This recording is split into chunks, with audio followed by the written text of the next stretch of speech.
Belum sepekan setelah diterbitkan, Perpu nomor 2 tahun 2022 tentang Cipta Kerja langsung digugat di Mahkamah Konstitusi. Para pemohon mendaftarkan uji formil terhadap Perpu Cipta Kerja karena dinilai tidak melibatkan partisipasi publik dalam proses penyusunannya. Para pemohon uji formil Perpu Cipta Kerja diantaranya konsultan hukum Hasrul Buamona, koordinator advokasi Migrant Siti Badriah, konsultan hukum ABK Harseto Setiadi. Kuasa hukum para pemohon Victor Santoso Tandiasa mengatakan pihaknya menempuh gugatan uji formil karena Perpu ini tidak menghormati putusan MK.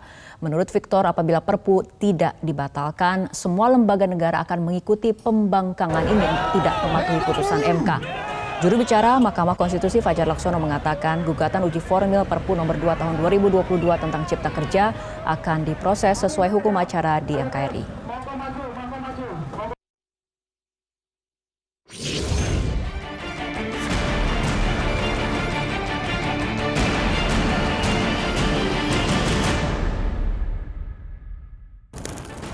Presiden Partai Buruh Said Iqbal menjelaskan ada beberapa poin yang disorot oleh buruh dari Perpu Cipta Kerja.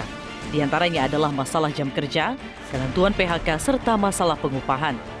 Menurut Iqbal, dalam pasal 77 ayat 2 disebutkan bahwa maksimal jam kerja buruh dalam seminggu adalah 40 jam, dengan libur 2 hari.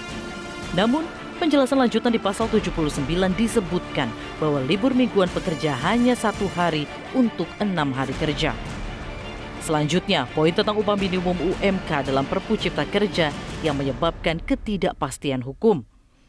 Menurut Iqbal, banyak kalimat redaksional di dalam Perpu yang menimbulkan ambigu. Di antaranya adalah UMK ditetapkan oleh gubernur serta formulasi UMK yang dipengaruhi variabel indeks tertentu. Dua, ada istilah atau variabel indeks tertentu. Apa itu indeks tertentu? Nggak jelas.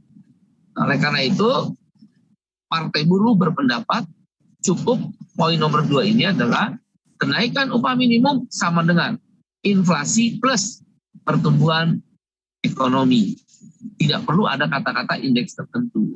Terkait upah minimum, ada pasal di Perpu nomor 2 tahun 2022 berbunyi, dalam keadaan ekonomi tertentu, dalam keadaan ekonomi dan ketenaga kerjaan tertentu, formula kenaikan upah minimum bisa berubah.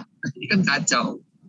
Masa dalam satu undang-undang pasal sebelumnya dengan pasal berikutnya bertentangan. Selain itu, kalangan buruh juga menyoroti ketentuan Perpu yang kontradiktif dengan undang-undang sebelumnya. Salah satunya ketentuan alih-daya atau outsourcing yang dibebaskan untuk semua jenis pekerjaan. Padahal, pada Undang-Undang 13 tahun 2003, hanya 5 jenis pekerjaan yang boleh melakukan outsourcing dan itu hanya berlaku bagi bentuk kegiatan penunjang. Sementara itu, Wakil Ketua DPR RI Sufmi Dasko membela pemerintah yang telah mengeluarkan Perpu Cipta Kerja. Menurutnya, pemerintah pasti memiliki alasan logis di balik Perpu ini. Ia juga mempersilahkan masyarakat menyampaikan pendapat tentang Perpu. DPR sendiri masih akan memproses Perpu tersebut pada sidang pekan depan. Ya, saya pikir hak menyatakan pendapat itu kan juga dijamin oleh undang-undang. Nah, sehingga menyatakan pendapat dalam bentuk unjuk rasa, asal sesuai mekanisme, nggak ada masalah.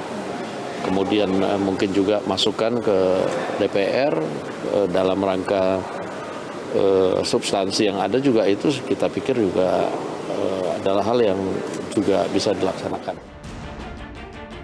Langkah Presiden Joko Widodo mengeluarkan Perpu nomor 2 tahun 2022 tentang Cipta Kerja pada 30 Desember kemarin dikritik oleh elemen masyarakat. Sejumlah pakar tata negara menyebut langkah Presiden tidak tepat karena melawan amanat Mahkamah Konstitusi. Terlebih, pembahasan poin undang-undang tentang Cipta Kerja dianggap tidak melibatkan partisipasi publik. Dari Jakarta, Tim Liputan MJ.